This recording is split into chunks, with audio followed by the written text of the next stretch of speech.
Nejak Separ, že má 100 000 fanúšikov, ktorí ho milujú a urobia všetko a kúpia si všetko, čo on vydá. Jakša nemá mať prečo fanúšikov?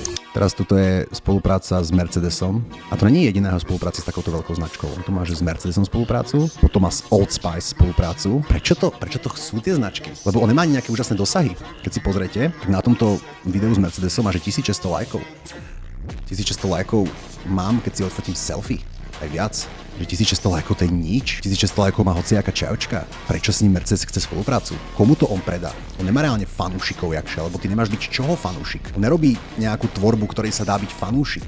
On iba behá a fotí sa pri tom. A on není ani nejaký skvelý bežec, to není, že vyhral niečo. On proste iba chodí si zabehať. Čoho si tam fanúšik? Prečo ľudia chcú si kúpiť Mercedes za to, že s ním spolupracuje Jakša? Čo z toho Mercedes má, že urobia spoluprácu s Jakšom a zaplatia mu za to? Nejak Separ, že má 100 000 fanúšikov, ktorí ho milujú a urobia všetko a kúpia si všetko, čo on vydá. Jakša nemá mať prečo fanúšikov? Prečo s ním chce Mercedes spoluprácu? Prečo s ním chce Old Spice spoluprácu? A to ma znova vracia do toho, že musíme naozaj nejaký vydierací materiál na tých ľudí. Musí byť naozaj jak Epstein, ktorý sa proste stretával s každým mocným človekom a mal biznis s každým mocným dôležitým človekom, lebo na nich mal kompro. Jediné, čo ma napadá, je, že Jakša má na šéfa Mercedesu na Slovensku nejaké kompro. To isté Old Spice.